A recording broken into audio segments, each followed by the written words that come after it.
actually, I thought, as I've never really done a long lecture about curating in São Paulo, that also in the context here of this tool, it would be interesting to maybe give a little bit of a more general introduction to a couple of, curatorial concepts and toolboxes and aspects. So, thank you very much. I wanted to begin with a homage really to Edouard Glissant, because it's a mystery to me that the writings of this amazing visionary philosopher and poet are still not translated. Mostly only very few books are translated into English. And I don't know about Portuguese, but I suppose also very few books translated. He's written dozens and dozens of books which are all published in France by Gallimard. And it's certainly the great curatorial toolbox for the 21st century. I got to know Edouard Glissant out of the kind of context of Alighiero Boetti. Boetti was actually the first artist to mention him to me. And later on, Agnes B, who is a very Edouard died in February 2011.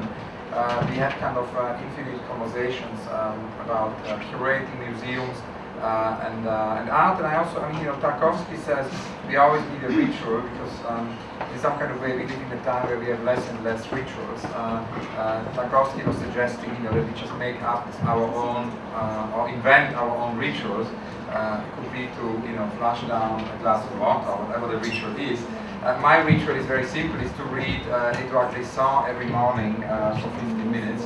When I wake up, and it has really, influenced, or I would say determined, most of the shows I've done. I think Glissant is such an amazing toolbox for many different reasons.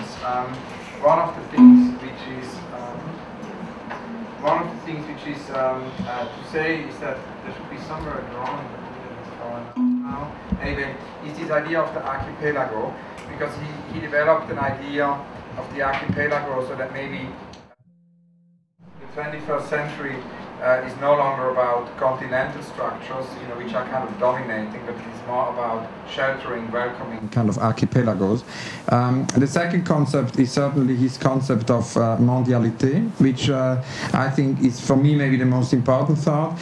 Mondialité addresses the idea that we all live in a context of globalization, and this is obviously not the first moment the world faces globalization. There have been moments of globalization throughout the centuries. However, it is certainly one of the most extreme, maybe also one of the most brutal and violent moments of globalization there has ever been. And Glissant says anybody who works today is somehow, facing these forces of globalizations, if they want or if they don't. Now, there are lots of different possibilities to react to that and to somehow work within this, globalized field. And he says, Glissant says, that two of the most frequent reactions is, on the one hand, to refuse any kind of global dialogue, the sort of counter-reaction, which we can observe a lot right now in Europe, where we have very reactionary, moments occasionally of people just no longer wanting to engage with the global dialogue. Also new forms of, protectionism and a kind of a rejection of this idea of open borders and, open dialogues. At the same time, we have also, and that's even more dangerous, says Glissant, the idea of homogenizing forces which are actually embraced to directly, so that they actually lead to a disappearance of difference, and that's obviously the sort of uncritical approach to sort of these globalizing forces. So Glissant says it needs a negotiation. He calls it mondialité. There isn't really an English verb. One can maybe call it globality, but mondialité or mondiality will be entering in the global dialogue, but in a way that actually it produces difference. And I've just written a book for Documenta, because Caroline Christoph Bagakiv is doing a series of many, little books together with her team for Documenta. It's 100, notebooks. And I've just done a book with the notes of Edouard Glissant, with all his drawings, which came out last week, where he basically, developed this idea of an art institute, which he wanted to invent for Martinique.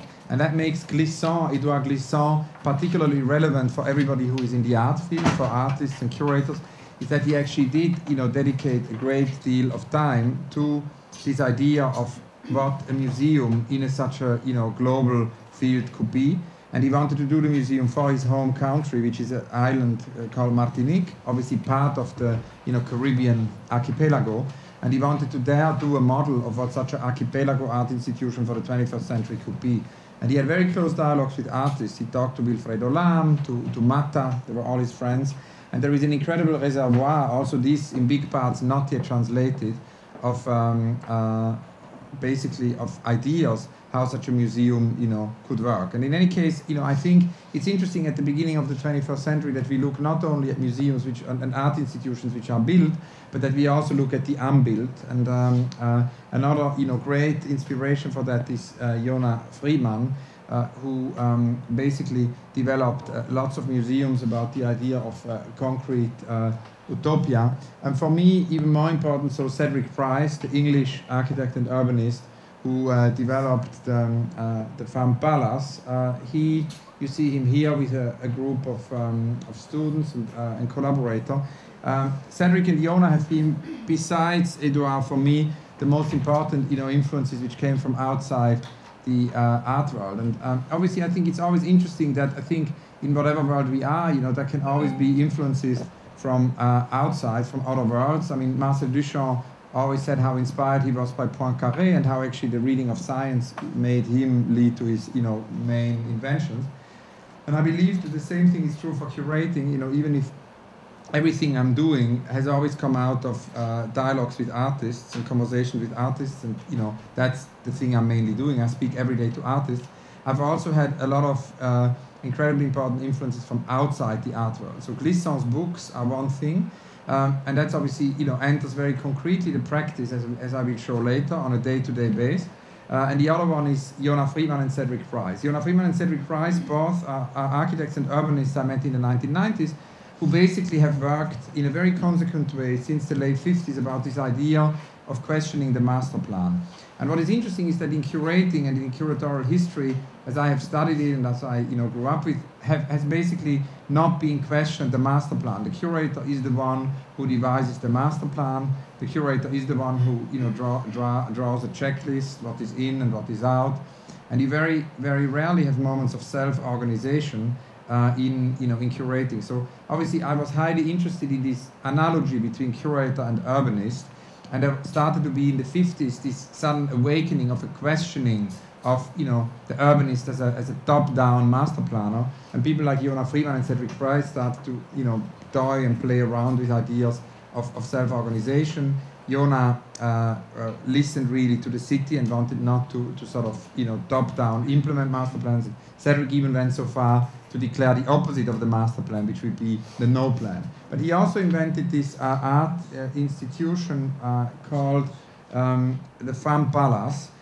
In any case, the Femme Palace is this idea of an organization which basically would be completely changeable. It's a mechanistic shipyard into which all kinds of functions could be hang in according to what is necessary. There would be slow lanes and fast lanes. There would be, zones of contemplation, moments for the quiet eye. But there would also be many laboratories and, zones of radical experimentation and participatory zones. So really, this idea of an extreme diversity in a self-organized kind of way was this idea of the Femme Palace. And so, for me, Friedman and Cedric Price, whom you have here, and also Oskar Hansen. That's a whole other story. He, developed in Poland the idea of the non-plan. They were basically all busy with that same idea of questioning the master plan. And that's something which became later important for my bigger show. At the beginning, after a sort of a grand tour, I started as a teenager to be obsessed by art and went to see many exhibitions. It was kind of interesting to grow up in Switzerland, if one was obsessed by art, because obviously Switzerland has a very sort of, non-centralized system, because every city has a nice museum and some cities have even great museums. And so as a kid, I would just always go to 5, 6, 7 cities a week and visit these museums on a daily basis. It would be Lucerne and Basel and Zurich and Bern. It was very, very dense, St. Gallen, Winterthur. Even smaller cities of 50 or 100,000 inhabitants have a really great museum. And then Geneva, Lausanne, and I would look at all these shows and would do this for 4 or 5 years. And then at some point when I was 17, I started to feel a great sense of urgency to meet artists and visit artists. And that leads us to this slide. It's a piece by Peter Fischli and David Weiss. And the Swiss artist Fischli Weiss became one of my first contact points, in the art world, and I made a studio visit with them. And I was always thinking that I was kind of born in Zurich in May '68, but I was really born in Zurich a second time, in '86, 18 years later, when I stood for the first time in the studio of Fischli Weiss. And it was a day when, Wednesday afternoon, and they were doing the kind of way things go, their famous chain reaction, the film, which I'm sure you've all seen, that, a chain reaction unfolds. And I was in this studio, and for me it became clear that I wanted to work with artists, and that's what I wanted to do. But I had no idea how exactly. I knew that it would somehow have to do with curating, but I was under the impression that everything had already been done, and where could one do something which had not been done, and so I was, continuing this research. And Fischli Weiss sent me to see Alighiero Boetti and unfolded a sort of whole chain reaction of artists recommending me to go and see other artists, and I didn't have really money to buy plane tickets or have hotel rooms, so I would buy these very cheap interrail tickets in Europe where you can take for 1 month a train and just drive around non-stop. And I would always sleep on the train, and then I'd be in the next city the next morning. And so I would do 30 cities in 30 days. It was incredibly efficient, because I would read, it was like a grand tour, It was a sort of classical idea of a grand tour, which never ended. I did it sort of for 4 or 5 years, besides my study, at the university. At some point, it was really only sort of 4 or 5 years later, really, in 91, 92, that for me it became clear what the first exhibition should be, because at some point, the artist just said maybe I should do it what is next to me, I should just do it in my apartment. And I always had books in my kitchen, so Fischli Weiss suggested that they could liberate the kitchen from books and make it a real kitchen. So by bringing in these huge quantities of food, So it would basically be to transform my kitchen into a normal kitchen. And obviously through this sort of oversized thing, there was this idea of it being almost like a kitchen altar. We had also Hans-Peter Feldmann, who chose to do something in the fridge, which you can see here. He thought it would be more interesting to exhibit in the fridge than in the kitchen. So the fridge exhibition became a kind of an exhibition within the exhibition. Not that an exhibition can always hide another exhibition. The exhibition lasted for 3 months and had 29 visitors. So it wasn't necessarily very public, but it developed into a quite strong rumor. And it traveled as a rumor because the 29 people who saw it told it to other friends, and so we also did a publication. For me, it was very important from the very beginning, and I had learned this, like everything I learned from artists. I had learned from artists that books are so essential. Books are not a secondary thing, but books are a primary thing about exhibitions. And I mean, artists like Gilbert and George, whom I also met as a teenager, or Fischli Weiss, or Boltanski, or also Gerhard Richter became a very important encounter for me. The same year when I was 18, I went to see Gerhard Richter in Cologne, and all these artists were working with books as a medium. They did a lot of artist books. So I decided for my kitchen show to invite the artists to, each of them do an artist book, and there was a box, like a Duchampian kind of box, and the artist books would be gathered in the box. And so through this, many more people than 29 people could finally see the exhibition, and sort of between the rumor which circulated and the kitchen box, which was a kind of a mobile exhibition, the exhibition started its journey. So that's the kitchen, and in some kind of way, for me, later on, lots of other things unfolded, and I started to do exhibitions in many different contexts. I mean, after the kitchen, I got a grant from the Cartier Foundation in Paris, and needless to say that was a very important thing, because there are hardly any grants for curators. Also, even today, there are many curators' tools, and but there's hardly any grants for young curators to start to do projects. And it was a very, very special moment, because the Cartier Foundation for a few years invited young curators to come in residency, and there were also artists in residency. And so Huang Yangping, the Chinese artist, and Absalon, the sculptor from Israel, they were both basically there in residency, and my role was to accompany, to write about it, to make studio visits.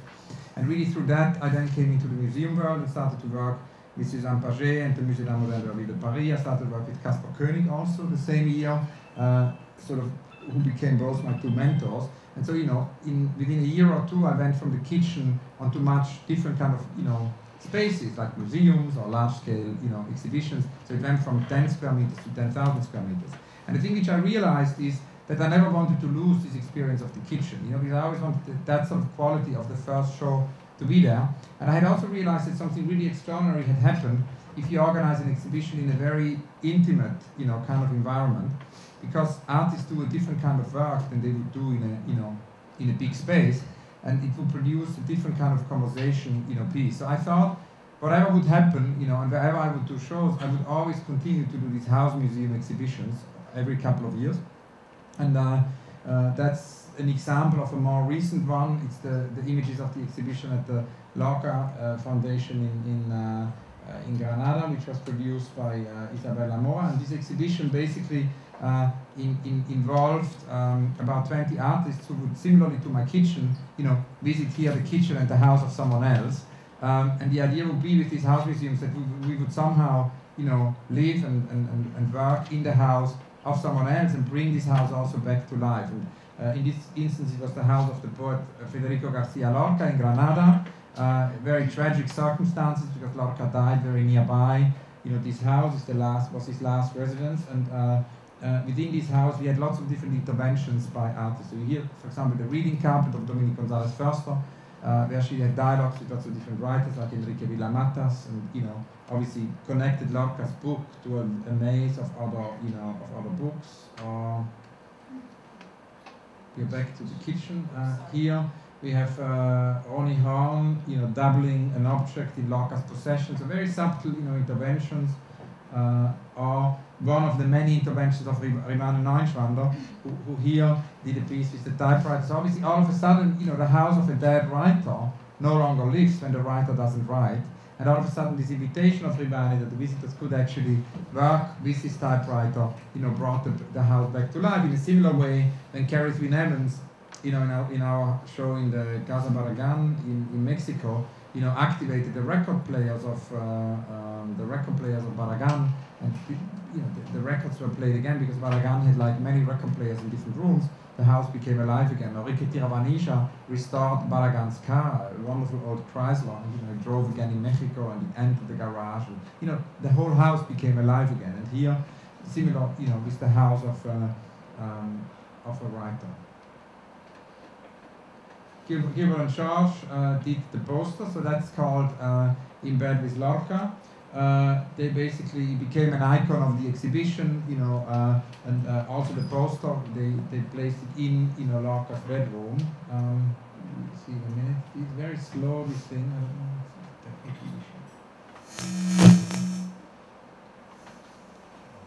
Here you see the bed, and again, the bed included an intervention of Rimane Neunschwander. She basically did a marvelous visualization of all the birds who would live in the park of the house, and also, at the moment when Lorca, lived there, the house was still practically a country house. The city of Granada hadn't really reached the house. So this is very interesting to the situation also with the Lina Bobardi house here, which when it was constructed was a completely empty situation, not many trees, and the view, whilst now is a completely different situation. So also this idea how houses change, over time. Under the bed, here a detail of Rivane's piece, and then under the bed you had like many sort of micro theaters by Bestro Vives. It was a kind of a play of Lorca which got, enacted. I should show you a few examples, from this house. Here the theater under the bed. Cristina Iglesias transformed the whole corridor, into a room, within the room. Cy Twombly was very much at the origin of this whole exhibition because he felt that we needed to have more dialogues between art and literature, and that's another thing which these house museums exhibitions do, is that they connect the field of art to other disciplines. Obviously, happening in a house of a poet like Lorca and a playwright, it connected it very much to poetry and to literature. Something Cy Twombly always lamented, when he said that, he told me many times that he feels that the contemporary art had lost the kind of connection to literature which it used to have so strongly during the historic avant-garde. Throughout the house, many interventions of Rimane. Here, another one with a little cube and the detail and drawings of leaves, also of Rimane. Franz West's monument of for Lorca is basically a proposal for a monument in the park. Here, Pedro Reyes, The Vessels of Water, and again, an alphabet, in this instance actually made out of dried fruit, an alphabet where visitors were invited to write sentences, again a piece of Rivane next to, here Rivane next to Pedro and Henri Salas piece next to Philippe Areno's, mark on the window, which was like a breath of air, which became permanent. So, many of these interventions also on the edge of the invisible, and the visitor can discover this house in a very intimate way. It's also, it's like a conversation piece, one can say. Or Sarah Morris picking up, a structure of the tiles of the floor, connecting it to, the environments of Granada and putting it as a painting, on the wall in the music room. Couchon's replica of Lorca's suit in a slightly diminished scale. Here, Pareno's intervention with the breath of air, which became permanent.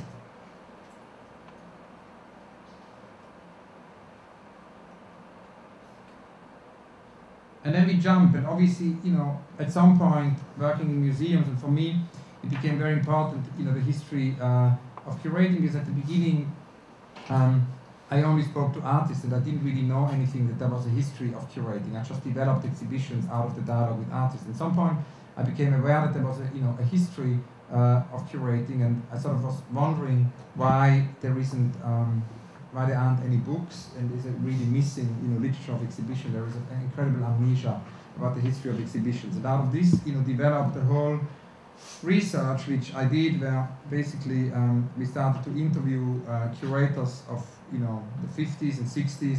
It is Harald Seemann, or Walter Hobbs, or Ponto Sultan, or in Brazil, Walter Zanini, with whom I did long dialogues, because I wanted to understand, where my own profession came from, and, learn from these great, practitioners. And so that was one way of learning. And the other way of learning was also that I had two direct mentors, because I think, curating, the most important thing for curating for me is the artist, and is the dialogue with the artist. That's where I learn most. And then the second most important thing is the idea of having professional mentors, and really learning on the job, how to do exhibitions. And that was in my case the German curator and impresario Caspar Koenig, who now runs the Ludwig Museum in Cologne. And when I started to work with him in the early 90s, was still the dean of the Städelschule in Frankfurt, and he did many large-scale exhibitions like Westkunst and von Hierhaus. So from him, I learned how to do a bigger show. We did a big painting show, The Broken Mirror. I learned from him also how to do a book, just by doing it. I had never done a book before, and suddenly, I was co-editor with him of a big anthology about public art, and just within 2 weeks, I had to learn, how that was the beginning then of me, doing books. And so somehow one can say this learning on the job. And then the second mentor is Suzanne Paget, who is the former director of the Musée d'Art Moderne de la Ville de Paris, with whom I worked for many years, and who now is the director of the the Louis Vuitton LVMH Foundation in Paris. And Suzanne basically, in the early 90s, invited me to curate this Migrator series in her museum. And so that became also a kind of, very much learning from her the A to Z of a museum. How do you build up a museum collection? How do you, in a museum, bring history together with the contemporary? How can one actually bring in contemporary artists to work with the collection? How can we invent a future, made out of fragments from the past? How, within a museum can we combine a laboratory which might not be attracting millions of people, and yet do exhibitions which are very popular, and the mix of it makes the museum go. And so, because if you only do laboratories for experiment and nobody comes to the museum dies. And if you do only blockbuster shows and no laboratories, the museum also dies. So the idea is that you do both, and it sort of stimulates each other. All these things, it's a shortcut. It's obviously much more complex. It's 10 years of working with her, and her every day transmitting things to me. But these are some of the ideas which really, such a mentorship meant, and was very important. So based on all of these experiences, I then at some point wanted to also sort of think what could be bigger exhibitions. And I was wondering, having this background with the kitchen and with Edouard Glissant's theory about archipelago, how could we do exhibitions which are actually large-scale exhibitions, but which are not continental, which don't have this sort of, intimidating dimension of a blockbuster show. And that's really the experiments of the 90s with a show like Cities on the Move, which you see here, which was a show Huhan Ru and I did for this. It was a commission from the Secession in Vienna, which is interesting because the Secession is the oldest artist-run space. It's been run by artists for more than a century. And we invited, here you see Reke Tiravanisha with his colleague Raman Shaikul. They did a billboard campaign for the show, and they brought Thai tuk-tuk to Vienna. And the idea was really to develop an exhibition which will include lots of temporary autonomous zones, and so it would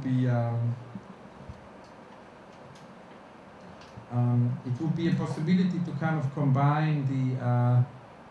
Here you see that the Haverly then went to London, of having all these. Hanru and I wanted it to be like a performative space, like a city, with all kinds of self-organized zones and different artists.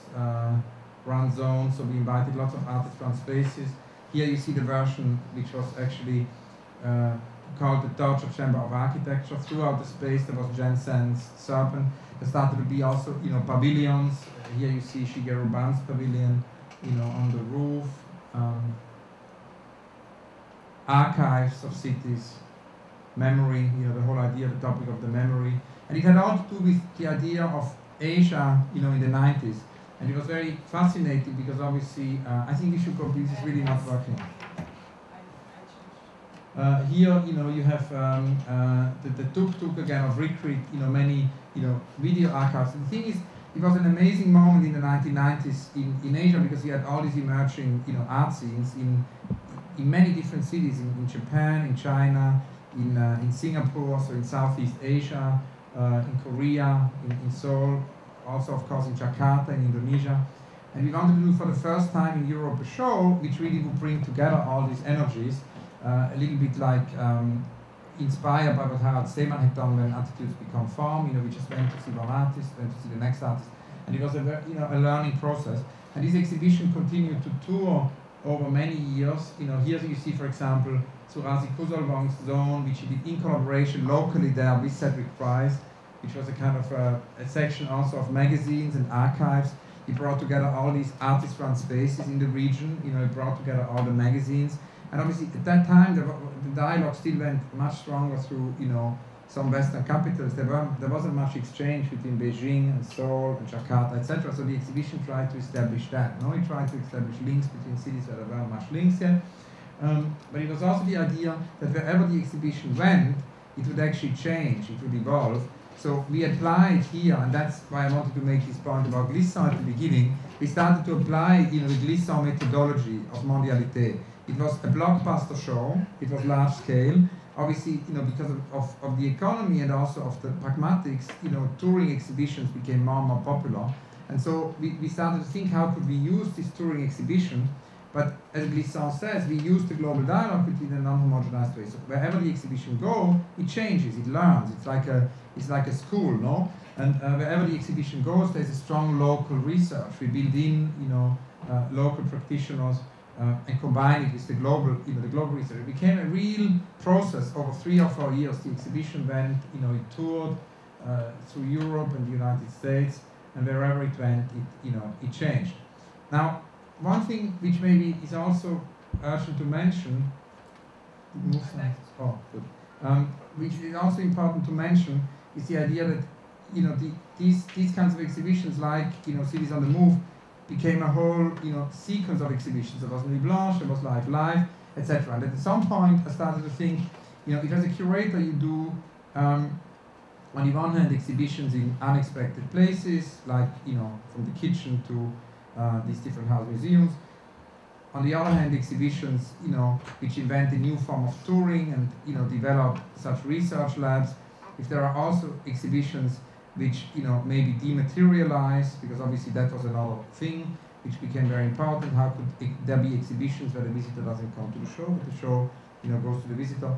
But what would it then mean if actually one would suddenly work on solo shows? Because one of the things which I always felt is interesting is that as a curator, one who is independent, you never really work on solo shows. You only work on, on group shows, and that somehow is not satisfactory, because obviously the deepest collaboration you can have with an artist is that you do a solo show in a museum and work with the artist for a year every day, and that becomes a kind of a possibility of really going into depth.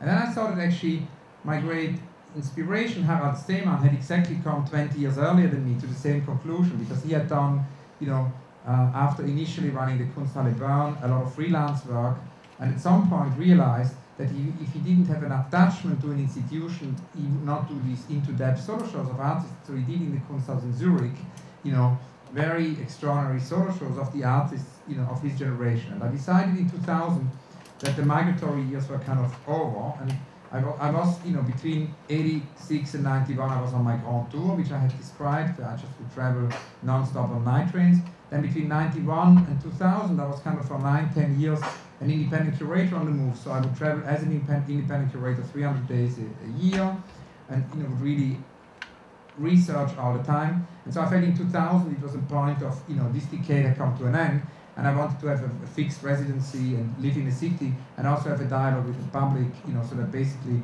one would not just do the show and always go to the next city, but there would be a feedback loop, because we sort of do many exhibitions in the same place. And so from 2000 to 2006, I worked with Suzanne Paget and the team, on these whole exhibitions of the ARC, of the Contemporary Department, and then in 2006, moved to London as the co-director of the Serpentine Gallery with Julia Peyton-John. So basically, ever since 2000, for now 12 years, my main focus have been, lots of these solo shows also. Just one example here would be Gustav Metzger or Richard Hamilton's exhibition, which was all about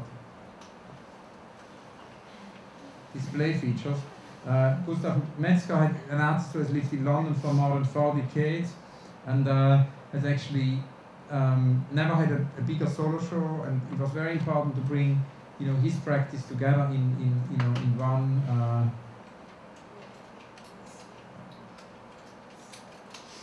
there must have been a mix-up. We are here in the Cedric Price scenario of random slides.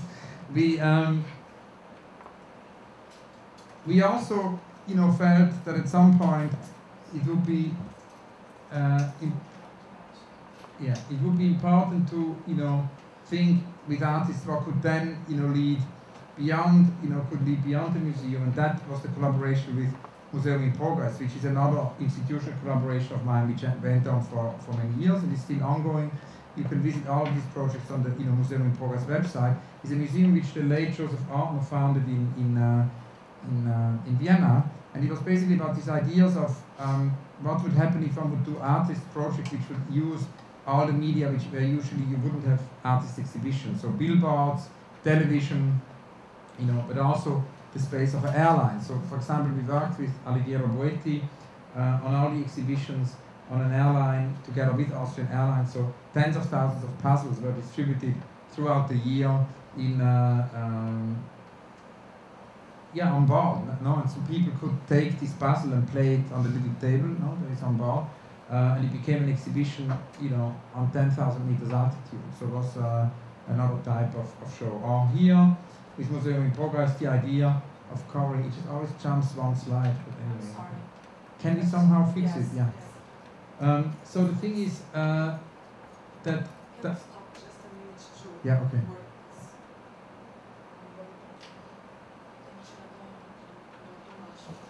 Sorry, please.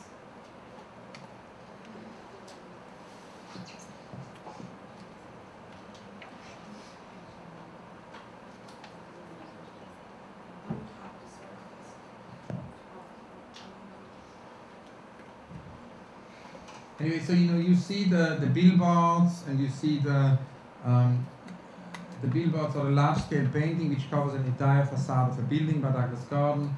Or you saw before the red painting, that was a gigantic painting in the opera in Vienna of Cy Twombly. So this is possibilities of how to carry art into context where it usually wouldn't go.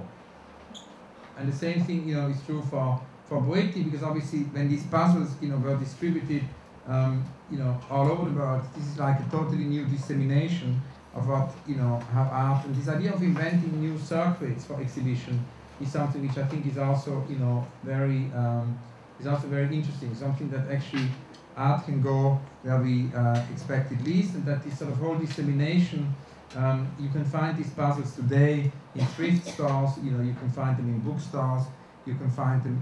They've entered a completely different world than usually an art publication would. So we must find thread again. These are many more serpentine shows, which are solo shows.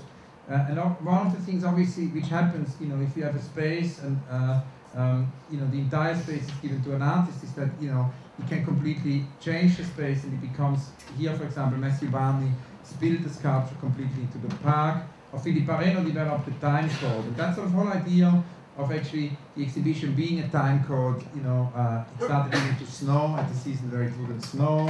And the whole building in the park, became part of the exhibition. Or the designer Konstantin Grcic developed, the exhibition as a possibility to have actually, objects which he selected, like these airplane chairs by, Mark Newson, which he designed for Qantas, or, other sort of found objects, and then tell us the story of each of these objects. So that was, him as a designer come up with a display feature. Now, obviously, Marcel Duchamp's idea that we particularly, remember exhibitions which also invent a new display feature is something which you can find in all, these exhibitions somehow as an umbilical cord. I think one of the things which is also interesting is that can happen in group shows or in solo shows.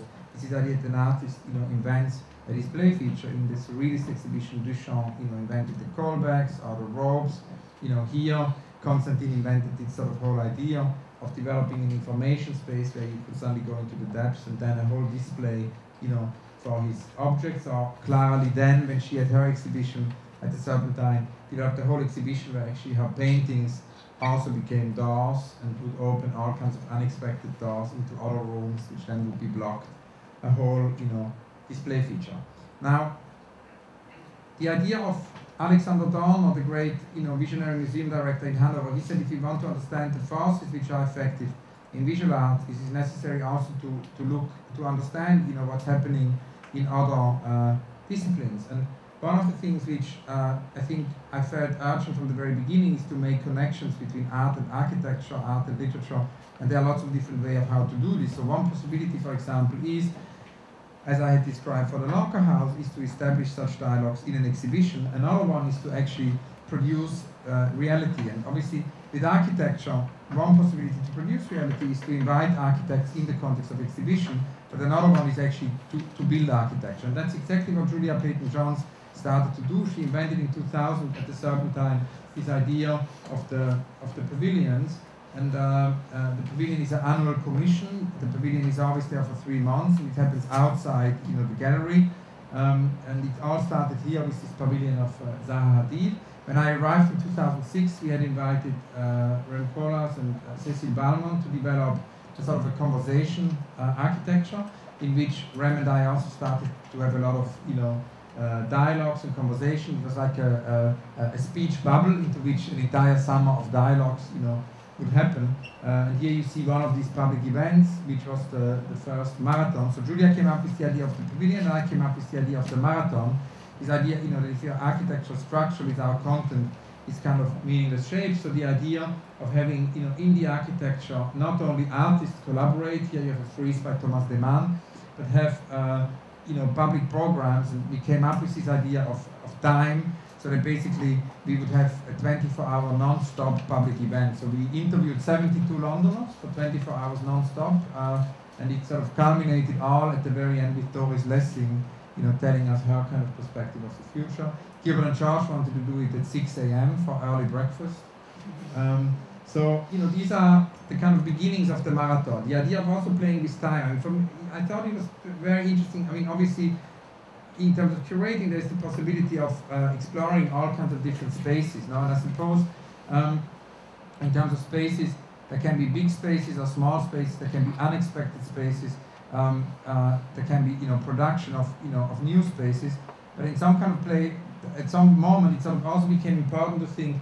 If Glissant says, not only do we need to resist the homogenization of space, we obviously also need to resist the homogenization of time. It became important to think about curating of different forms of time formats. And the marathon at the beginning was somehow, more a public sort of program, a symposium. But then already in 2007, because of Olafur Eliasson, it became a kind of, what would I say, a performance festival maybe, or a series of also happenings. And so we, Julia Peyton-Jones and Olafur, my introduction, Israel Rosenfield, our science advisor, because Olafur said, the year before maybe too much had been said and it was too many conversations, so it would be interesting to do something. So we invited 60 artists and architects and scientists to do an experiment in public. So here you see all of these experiments, for example, Simon Forti's Car, performed by choreographer G. Clark, and here by Carrie Twin Evans.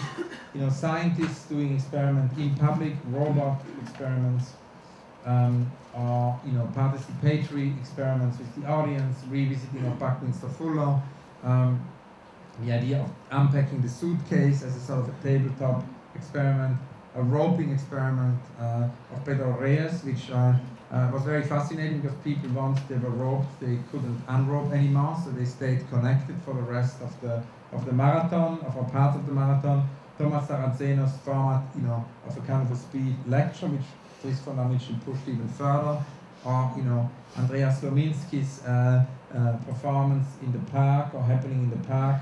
Morse cars, all of these were answers of artists how to do an experiment in public. Or Gustav Metzger's experiment. There were lots of animal experiments. Lectures again, a séance by Sophie Fiennes, the idea of a color experiment for our time, the idea also of actually Jonas Makers revisiting, Andy Warhol's factory, and that idea of what happens to a place of experiment over time. Collaborations also with John Brockman, who is the founder of Edge. He has an amazing website, www.edge.org, and we worked a lot with these formulas with him, and in collaboration with Edge, there are science sessions which happen in the marathon. Here are some of these Edge, participations from biology and neuroscience and all kinds of different disciplines, quantum physics. Or John Baldessari, who came all the way from LA to London to do a very short experiment to transform the glass of water into a glass of wine, back into a glass of water. Or Steven Pinker. So it's a festival of ideas also, and the idea also really of bringing different people together, sort of in this sense, junction making. Here the Pavilion project of Francesca von Habsburg, who works with Matthew Ritchie and Neil Turok, and so this is really a team between a designer and a quantum physicist. And throughout the marathon, there were these crystallizations going on by Roger Hion. So here, obviously, what was interesting, what at the beginning started as a public program, suddenly in 2007, because of Olafur as an artist being very involved, turned into a kind of a strange hybrid, because he couldn't say anymore, wasn't really a lecture, wasn't really a symposium, but it wasn't really an exhibition either. It was kind of a strange new format. And afterwards, the museum in Reykjavik took this experiment marathon and did it as an exhibition in Reykjavik. So there it then, was transformed into a more classical, museum show. As part of that were all the formulas. We invited all the participants to do a formula for the, 21st century. I mean, that would be a whole other lecture. These are my kind of list exhibitions where one would ask. That's also why, the collaboration with John Brockman and Edge is so interesting. He launches a question every year, and I kind of launch very often a question. For example, there's the formulas. That became a book with many artist formulas, and as always, this sort of grows out of conversations. So I can say that all my shows and projects somehow have their origin in a conversation, which is also why at some point I started to record the conversation, which then was the beginning of the interview project, which is a kind of a parallel reality to the curatorial work. And the formula started in a very simple way, because we were in a cafe with Albert Hoffman, who is the man who invented LSD. And he drew on a little paper napkin the formula for LSD, and he was sort of wondering, what this all meant, and he explained it to me, and I thought it was quite amazing that the 100-year-old inventor of LSD could put on a little piece of paper this formula. And I emailed it to a couple of artists who all got very excited, and little by little, all these formulas arrived by email by artists and writers, etc. So here, for example, J.G. Ballard, or two more formulas by Louis Bourgeois. Stuart Brand, all formulas for the 21st century. The year after, we felt, poetry. Sana, the architects of the pavilion, discussed a lot of poetry. We did a poetry marathon, with all kinds of unexpected perspectives on, on poetry. Kate Hardy here. Or Tom McCarthy speaks to a great cricket commentary. He considers this cricket moderator to be a great poet. So that was a kind of an unexpected, conversation. And the Manifesto Marathon the year after, we realized we were in Hyde Park, and we felt, near Hyde Park Corner, it could be interesting to sort of thematize the free speech moment. A lot of artists said, why don't you do a free speech event? And so we invited 60 artists and other practitioners to do a manifesto for the 21st century. And that was somehow related to the fact that we live in a time when there is maybe less artistic movements, and it felt interesting to think about, how could one actually find manifestos now, and many practitioners actually pronounce their manifestos, like Rashid Arain here, Carl Holmquist, Pendleton, here's Julia Payton-Jones. Eric Hobsbawm expressed a doubt about the question of the manifesto. He felt there were too many manifestos in the 21st century, in the 20th century. All of these, here Jimmy Durham, Fritz Haag and Jimmy Durham proclaiming their manifesto. It became a kind of an encyclopedia of manifestos of our time. The Rax Media Collective. All of these are kind of manifesto presentation. Gilbert and George reading their manifesto.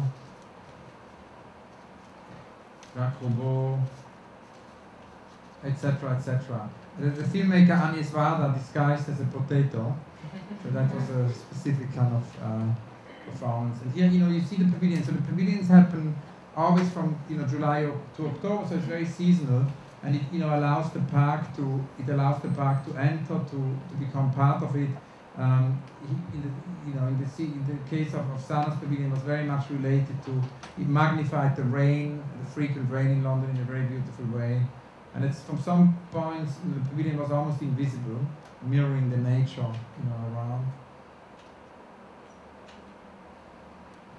And it's also architecture for all, because it's, visitors can freely, and that's anyway, I think, a very important thing, this idea of free access. Our exhibitions are free, but also the pavilions are free. And there are lots of different ways how actually users or visitors appropriate the pavilion. So in the morning early, you have joggers who usually find their way of using the pavilion. Then people come and read their newspapers. They have meeting in the pavilion. In the evening, we have lectures and all kinds of other events. Mapping, the year after in the Jean Nouvel Pavilion, we did a Royal Geography collaboration about maps of the 21st century here at El Adnan.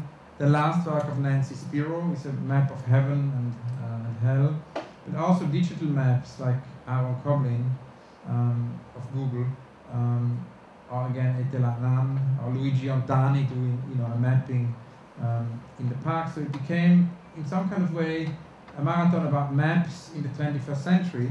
And mapping obviously is such a big topic in art, but mapping is also a topic which plays a very big role in the digital age with GPS, and plays a very big role with all kinds of real-time maps. So the idea was to bring again, through that theme of maps, many different practitioners together and sort of wonder where cartography stands in the 21st century. Last but not least, we have the marathon of this year, because this year we have the pavilion of Peter Zumthor. Actually, last year in 11 we had the pavilion of Peter Zumthor, which is a garden with Pete Udolph. So we invited practitioners here, Diane Graham or Richard Sennett, to talk about the garden in the 21st century. In the garden are Ellen Sixu, Vivian Westwood. It's a conversation with Ellen Sixu about her idea of the garden, and in some kind of way, it was very much about this idea also. Again, through the garden, so many different disciplines can meet, because there are artist gardens, there are obviously landscape architects who professionally do gardens. Gardens play such a big role in literature.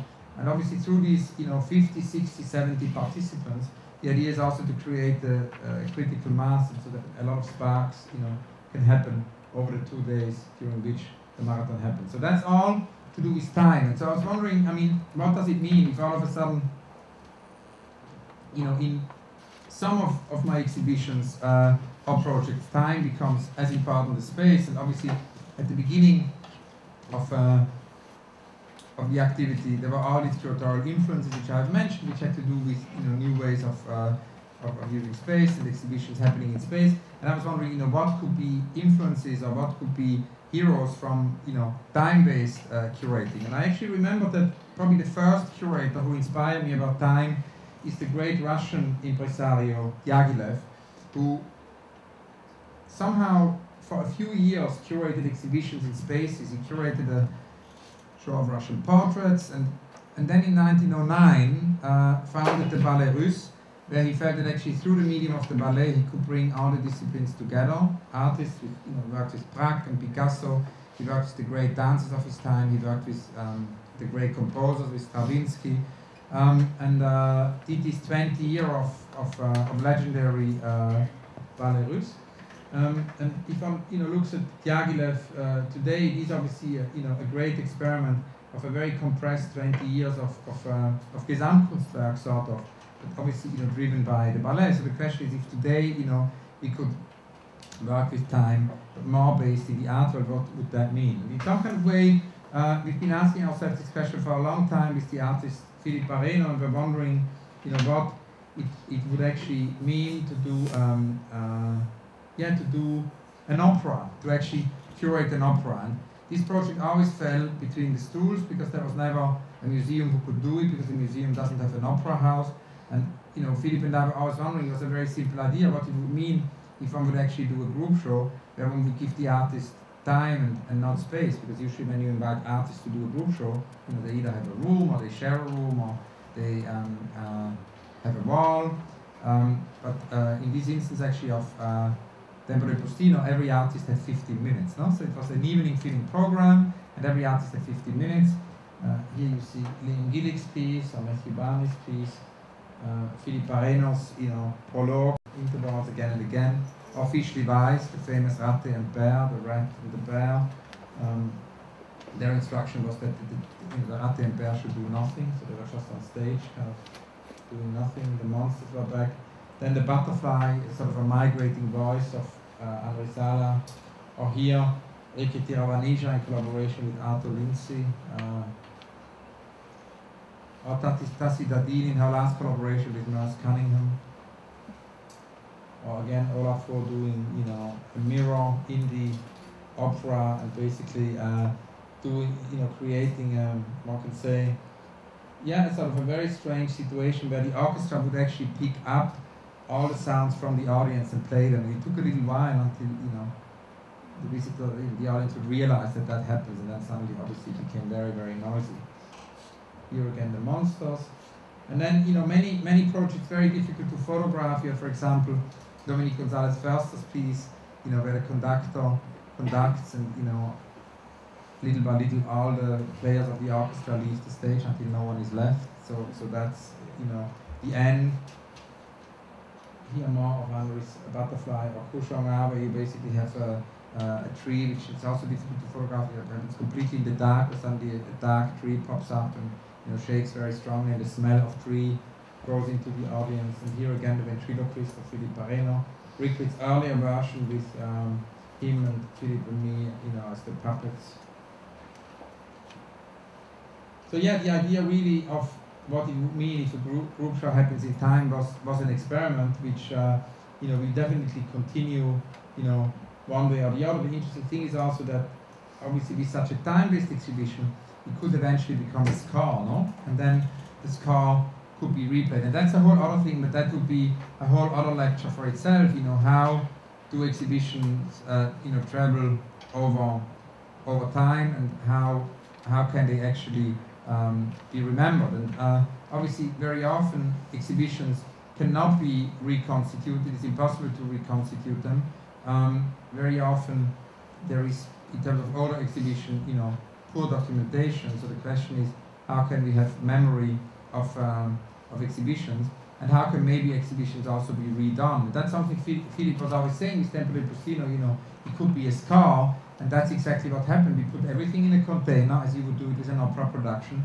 And 2 years later, the Basel Theatre with, Bayer Foundation and also Art Basel, the three organizations together, produced the opera again in Basel.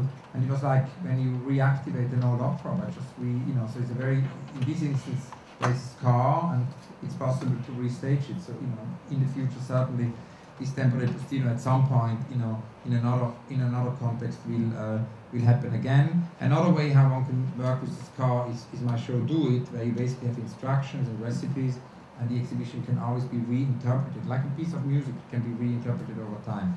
But then obviously it's very important that with many exhibitions this is not possible because they are unique, experiences, and there it becomes very important to develop memory and to develop, because it's rare that exhibitions are being collected. As Daniel Buren says, there are only very few examples when a museum or a collection would collect an entire exhibition and preserve it for eternity. Usually exhibitions get dispersed, and so obviously, the archive becomes a very important part. And that's again where also my interview project enters, because a lot of my interview is actually about memory, and it's about memory also of exhibitions. It's oral history of exhibitions. And for me, the interview project has actually, or the conversation project, as maybe one should rather call it, because it's actually more conversations than interview, has developed over the years into some kind of very different dynamic than it had at the beginning. Because at the beginning, it was just the conversations I had with artists every day.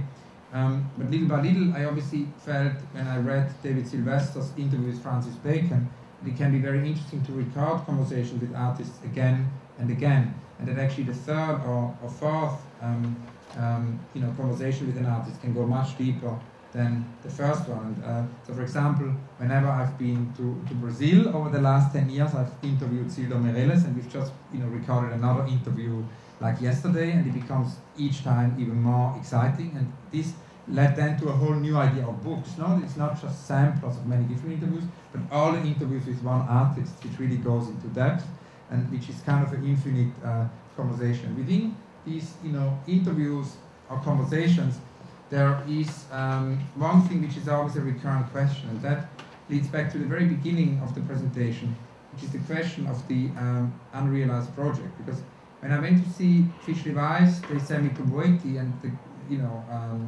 the late Alighiero Boetti in Rome said when an artist is invited to do an exhibition or a project, it's always put in a box, because it's either a museum exhibition, or it's a gallery exhibition, or it's a public commission, or it's an art fair, or it's a project for one of these different platforms the art world has, or it's a biennale.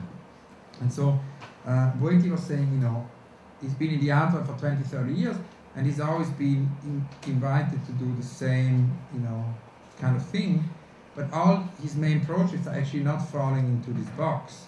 They're out of the box, and they by necessity remain unrealized. Now it's interesting that if you think about the unrealized projects, that in society we know quite a lot about the unrealized projects of architects, because architects are very good at publishing them and publicizing them, and architects also actually produce the architecture field as such, produces reality out of the unbuilt, because they publish very often unrealized projects which are considered to be unrealizable, and little by little technology or time or whatever catches up with it, and it can actually be built. But in the art world, we know strictly nothing very often about the unrealized projects of the artists. We have an abundance of documentation about what happens in these realized, forms. There are lots of catalogs. The art world is great at making books, and I think it's a great strength of the art world. As I said at the beginning, artists are so aware of and if you look very often at other disciplines, music, or you look at theater, or you look at performance, or it's very strange that sometimes highly influential practitioners, after 20 years, they don't even have a book. Whilst artists, I'm working very often on books about artist books. And if you gather all the artist books, very often they do 50, 100, 200 books in their life. And so the art is a great strength of the art world, I think, this idea of really taking books seriously, and also museums, and galleries very often take a lot of care about their publication. So there is this idea of a lot of great publication, but paradoxically within this, the unrealized projects, or the unbuilt, remains unpublished, remains uncharted. And so I started to think that it could be very interesting, following Boetti's advice, to actually map systematically the unrealized projects of artists. And that led to the Agency of Unrealized Projects, which we did as a a collaboration also with Influx, which is now touring, where we gather with Anton Vidocle and Julieta Aranda and their colleague Brian. We basically gather projects. It's also an open call at the same time. On the internet, it's an open call, but at the same time, we gather all the projects I've been told about, which are unrealized projects. And here just two examples. For example, Rosemary Tockel always wanted to deviate a street into the museum, so that was a project she had, so that actually the street would go through the museum for the duration of her show. For obvious reasons, remain unrealized. Or Alighiero Boetti wanted to do in the 60s a monument for a tree, actually early 70s, for an agricultural, exhibition. A long time before we talked about the dying trees, he wanted to do a kind of a memento mori, of a tree. And there are lots of reasons why projects are unrealized. There is, on the one hand, because projects are maybe forgotten, or also because they are in the locker and just nobody remembers them. The second reason is that maybe the project is too big to be realized. The third reason might be that the project is too small to be realized. For example, Silvio Meirelles had for a long time, in my first book about unrealized project, which we did with Guy Tortosa, Silvio had this wonderful project of a little cube which he wanted to exhibit in a gigantic space. And nobody wanted to do this project because every museum was worried and scared to have an empty museum. And so this project was too small to be realized. No, it was the only project in the book which was too small to be realized. But in the meanwhile, Silvio has realized this project.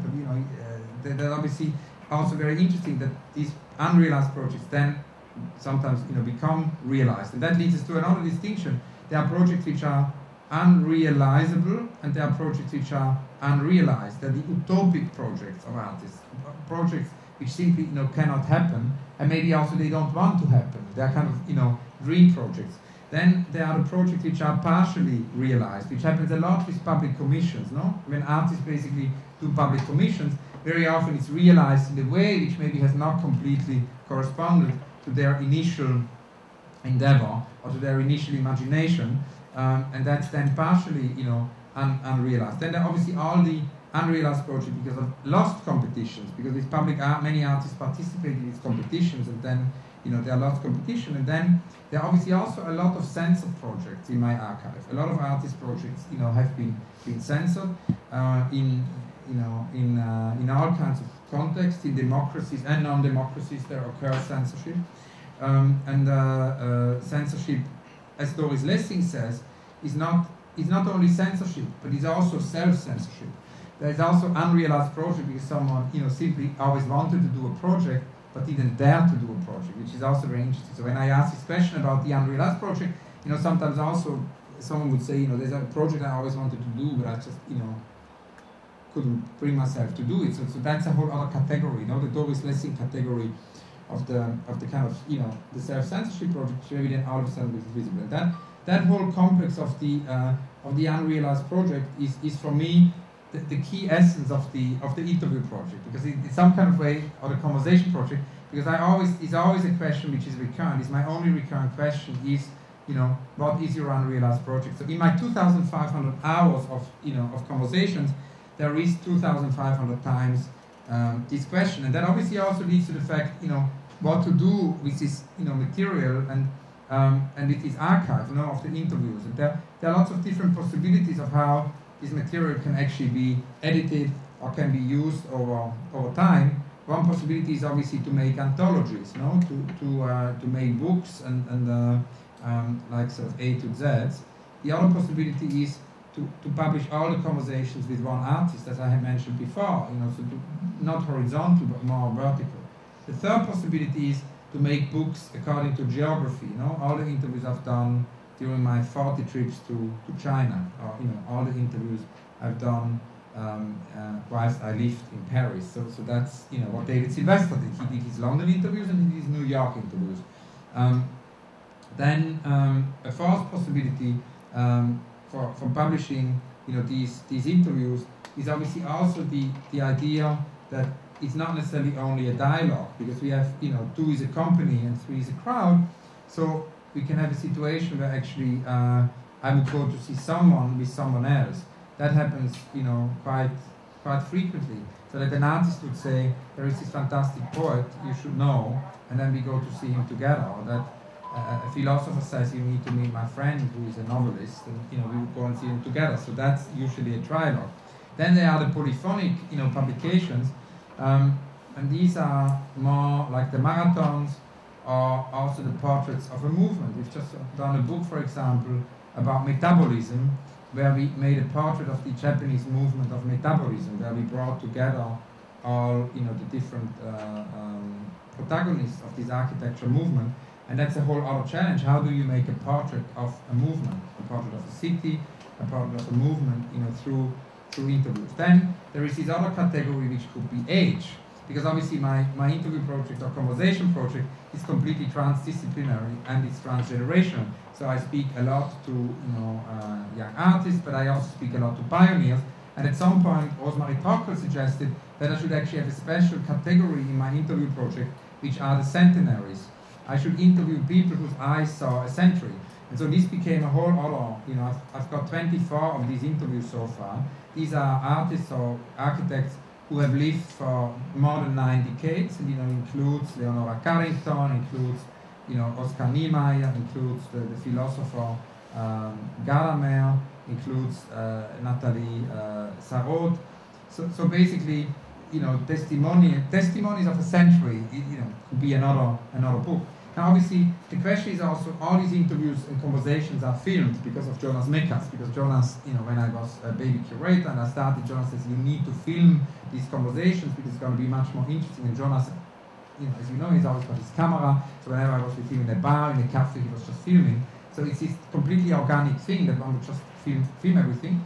And so as I have all these conversations on film, the question is obviously, what could happen with the archive of the film. And I've always been so far very reluctant to publish the archive, because obviously nothing is ever published without the artist very carefully agreeing to what we do with the material. But we have now for the first time made an experiment with the films, and that's actually the films of Cedric Price, who's Fala I showed you earlier as a kind of an institutional model, because I always went to see Cedric Price when he was alive and had his white room, his studio in London, in Alfred Place. We always had early morning breakfast at 8 o'clock, and I always filmed those breakfasts. And so we've got about 10, 20 hours, I would say, of footage. And so we now did this experiment with the students of Karlsruhe University, together with Armin Linke, and also Wilfried Kühl and Markus Mies and different other participants, and the Institute for the 21st Century in New York. We basically did, in LA, we did a collaboration where these interviews of Cedric Price were tagged. And using digital tagging technology, one could always see what Cedric talks about. And you could, for example, now go on the site and sort of say whatever Cedric said about the Fan Palace, and then there would be 8 moments where he explains the Fan Palace. Or you can go there and put in pop-up, the very fashionable term of the pop-up shop. Everybody doing pop-up show right now is something which Cedric pioneered in the 60s. He even said England shouldn't have a parliament. It should only have a parliament when it's needed. So there should be a pop-up parliament. The parliament should always be there when we need it, no? So it doesn't have to be a building, but it needs to be there when we need to convene. So he developed an architecture for an inflatable kind of pop-up parliament. So whenever Cedric talks about pop-up, you just put in the keyword pop-up. And that obviously creates a great potential for the future of this archive, that we can have the different practitioners within this archive talking to each other. And I suppose it has all to do with my initial obsession for Balzac and this whole idea of it actually all being a very polyphonic novel with many, many, many different protagonists. And when I, as a student, went to Paris a lot, I visited often the house of Balzac, and I was very inspired in many different ways. On the one hand, at the beginning, by the fact that he had such an incredibly productive output, and then it was sort of fooled by coffee, so I started to drink a lot of coffee. That now stopped, but that was the sort of coffee time, and that all came from Balzac. But I suppose this idea of the incredible complexity of the web, of the characters, this idea of mapping, is probably an important part, and it's probably going to be too complex to to put it all, into one film or into one book, and there are always new, categories which develop. And the most important thing is that there is not a master plan. It is more like a sort of a complex dynamic system, I would say, with many feedback groups. So thank you so much for your attention, and we can open it up for questions.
No, it started much earlier. It started, it was sort of a childhood experience. I would say when I was 10, 11, I went to see always these thin figures of Giacometti, in Zurich. Franz West always refers to them as these long, thin figures.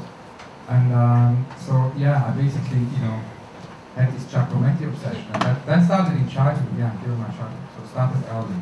And then, it just shows how important it is to have great museums, great institutions, where this interest starts, because obviously I started with an obsession for art, and I had, all these museums I could visit whenever I wanted.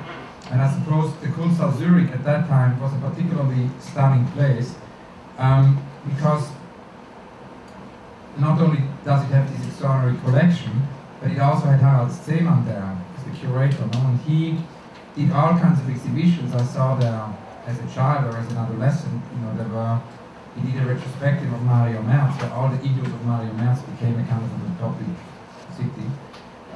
He did an exhibition about the total work of art, the sort of notion of the Gesamtkunstwerke, or, from Gaudí and Schwitters and Rudolf Steiner, to Joseph Beuys. And that's a show I visited kind of 40 times and almost learned by heart. No, I suppose that was all very important. It's a similar thing like when you speak to people who grew up in the 60s in Amsterdam, when Sandberg ran the Stedelijk Museum, there was a sort of a magical spell, on that program. It was magical. You became transformed, and that's what magical institutions can do at moments, of a visionary program. Is they can do much more than a routine of doing exhibitions and having visitors. They can transform people, and I suppose that's what happened to me when I went to see the shows.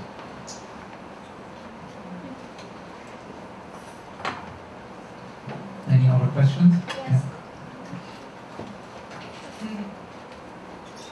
I'm very interested in what you said about transitory and memory. Yeah. It's parallel. And do you think that catalogs are well done in general? Because this can be a permanent thing that stay with the visitors, and because sometimes I found that it's like a book. Yeah, of course, because catalogs is a very interesting point, because the problem of catalogs is very often, the catalog has to be ready for the opening. There is very often this necessity, and then you have the problem that it happens in a rush. And if the catalog isn't ready for the opening, and happens after the exhibition, you can have a beautiful book, but you don't have the possibility that visitors actually buy the catalog whilst they see the show and have this direct relationship with the catalog. So you kind of want to have both. So the question is how to get around this conundrum. And ideally, I suppose it is, in an ideal world, there are kind of two publications. There is a publication or a kind of a program book or a toolbox to visit the exhibition, and then there is a catalog after the show, which is a scientific document. Because, obviously the big problem, and that's also what I said before, like about amnesia. So your question, I think, is a very important one, because the amnesia has also to do that very often, there are no images of the exhibition in the catalog, because the catalog goes to print before the exhibition starts, and then And then again, you know, if you do the exhibition after, then if you do the catalog after, the catalog is somehow marginal, you know, it then has to be shipped, and, you know, very often it is the many visitors of an exhibition which, you know, make a catalog successful. So I suppose, yeah, there should be a catalog for the show and maybe a catalog after. But I mean, for me, the essential thing with books and catalogs about art is when artists get involved, no? And I think the idea, I mean, you know, we did a conversation this morning, you know, with Valtasio Caldas, and, you know, he was telling me about his artist books, and he has done 36 or 37 or 38 books in his life, no? And books are essential in his practice, and, you know, at the moment I'm also working on a book of all the books of Gerhard Richter, no? So with Walter Koenig, we're working on this book where we bring together all the books Gerhard Richter has ever made. And books are an essential part of Gerhard Richter's practice. From his very beginning with Sigmar Polke, you know, they did a sort of a collage for a 1966 catalogue. Until now, you know, with his more recent books like the Pattern Book, which is an extraordinary book full of, you know, abstract patterns, or to his book called Forest, which is a lot of photographs of trees with a, you know, a collage of found text. You know, this whole idea of actually artists, I think very often artists invent great books, or Lawrence Wiener's books, or, you know, Gilbert and Charles's books. It's a very long list of artists, you know, using the book as a medium, and I think that's really essential, and I think we can always learn from that. And whenever, you know, that's why with my very often my publications, I invite artists to do them. I invite artists to play a big role in them, or I, you know, even as a catalog, want to do an artist book. But then it is important, obviously, also in a public institution, you know, to commission text. And I think another important part of the publication is to invite writers to write texts, and not only, you know, obviously art writers, but also writers from other fields, and to commission writing is an important part. So I mean, in some kind of way, I have a ritual that I buy a book every day, and I, you know, try to edit or publish, you know, a book every week, and so it's an obsession of books for me. It's very urgent, particularly at the current moment. I think with the internet, it's not at all that books are less important. Books are more important, because why would one do a lousy catalog? Because if you would do a lousy catalog, you know, you better have it online, and you improve it online steadily every day of the exhibition. And then, so if you print something now, it has to be forever, because otherwise it's a waste of trees. So it has to be, so, you know, I think at the moment it's more and more important that we have a lot of information online. We can have, I mean, a lot of the old function of the former catalog can now be fulfilled by an app. And then, you know, the catalog or the book has really become something which stays.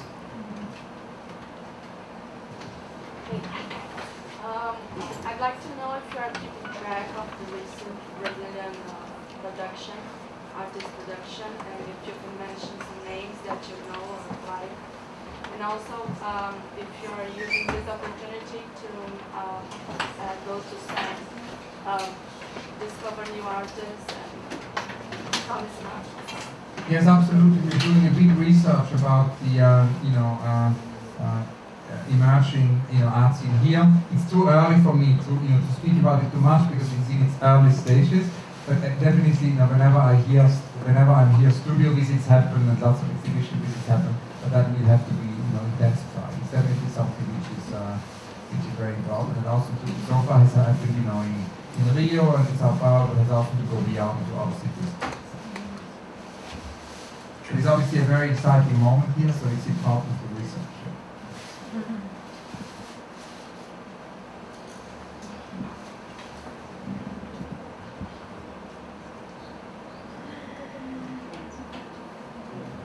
Yes?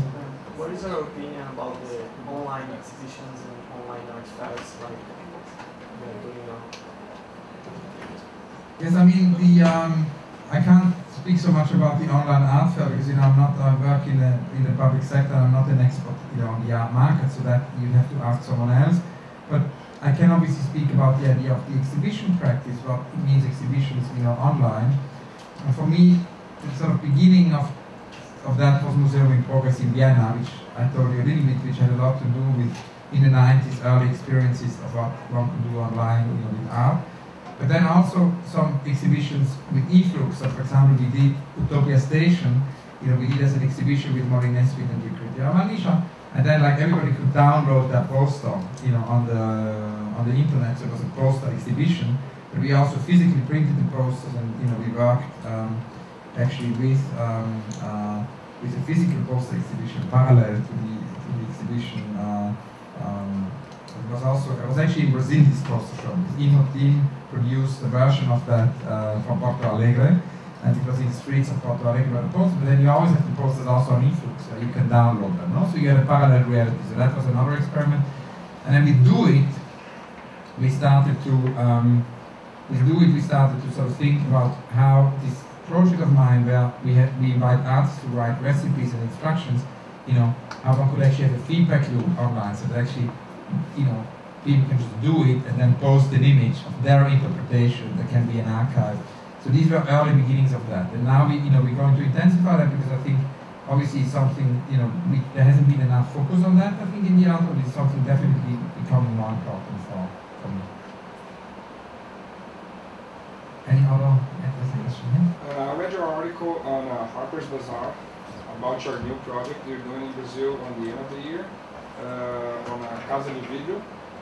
I'd like to know where we can keep track of it, about when is going to be the date of the exhibition. Yes, the exhibition will be launched in September, through an initial kind of, introductory kind of, project, and then the full exhibition will be in November. But there will be a lot of information, and definitely you will see, in September one could see a first, popping up of first elements, and then, in November to approximately March will be the show. Okay. Okay, thank you very much.